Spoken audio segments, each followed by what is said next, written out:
Today I will have a look at Conspiracy Nutcase, a flat earther that tries to teach his audience about snow. The only problem is that I'm not sure that they have seen snow anytime, because he lives in South Africa.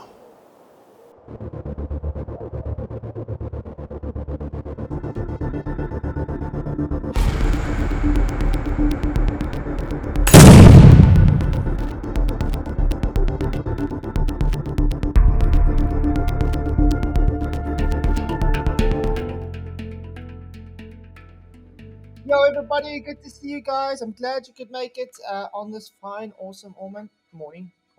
Yes, it's the flat earther that before called himself flatzoid FE. It's all about TFE, and does it actually go against God's word? Does it go against the Bible scripture?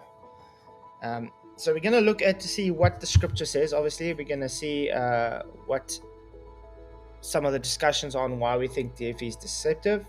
So, do the Bible talks about Antarctica or the 24-hour sun? I've already debated Duffy many times. The guy's not really much of a debater. He's more of a serpent, as you would call it. He tries to play dishonest games constantly and doesn't really engage in an honest conversation. So, yes, you've tried many times.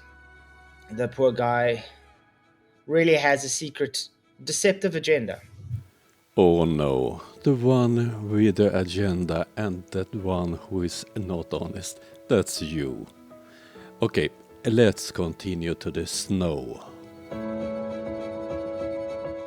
Asked this many times. Why did he walk away to get snow? Well, his argument was there was no loose snow by him. Where if you look at the 360 footage, there is a lot of snow right by the camera on the barrel where his laptop was and everything. So there we have the snow expert from South Africa. Do he believe there is only one kind of snow?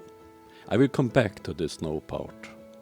What we say, there's only two possibilities here. The sun is real for some odd reason there, and they filmed a local sun. Great, so let's say we accepted their deception as real. Yes, then they just proved that the sun was local and not 93 million miles away. But if we do also accept that it's just a deception and nothing they presented was actually evidential as true, it debunks them anyway, because it also shows they had to fabricate it because it didn't suit their narrative. So it doesn't matter which way they go, they proved the sun is not 93 million miles away and they proved it's not a globe. He's really desperate. He have nothing to present. They produced a local sun. How would they be able to produce a small local sun? This is so damn dishonest and silly. When they were walking on that compacted ice snow, there was supposed to show footprints, even if it is compacted. Remember, it's got little ridges, and their shoes have little, all shoes on their soles always have little indentations and things like that. So it should break off pieces of that. It didn't break off nothing. And sometimes they walked that showed, sometimes it didn't. Sometimes the footprints just appeared out of nowhere. So yes, the nonsense excuse of no, there was just compact ice, that's why no, that shows you. Yeah. First of all, Antarctica is a desert. It gets, if you count it in millimeters as rain, it's about 150 millimeters per year. That's nothing when you talk about snow. Where I live, we have snow for 5 to 6 months per year, and between 1 and 1.5 meters of snow. Antarctica is not mostly covered by snow, it's covered by glaciers, and those are formed by snow. So it's mainly glacier ice.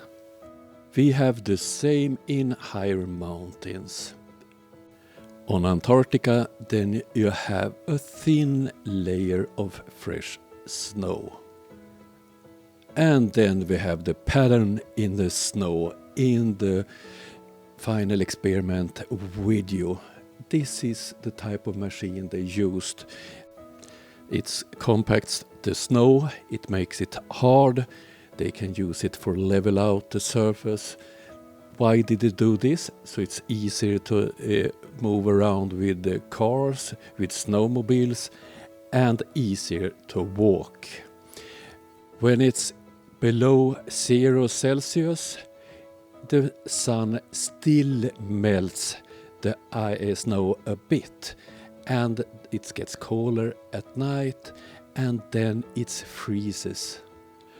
So the surfaces where they have used this type of machine gets very, very hard. This is nothing strange. We have a lot of these machines in the country I live in.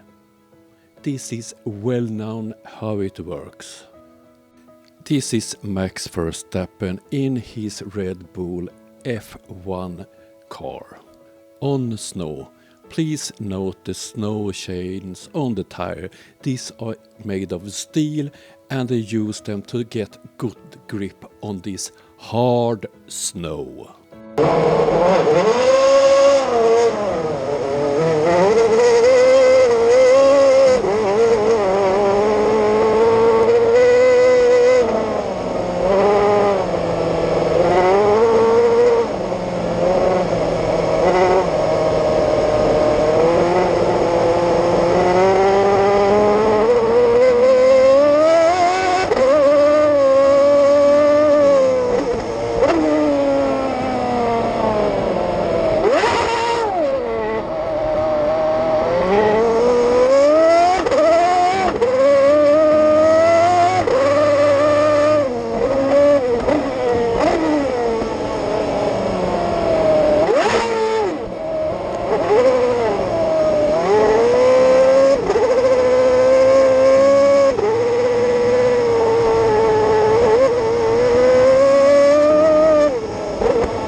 Let's stop the video here.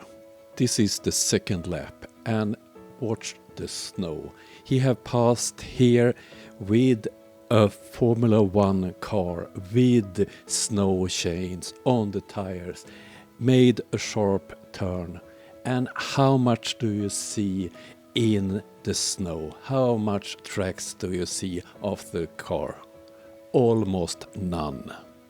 And please note, this is not on Antarctica, this is in a mountain where it snows a lot. So this is snow compacted by the same type of machine that they used in Antarctica.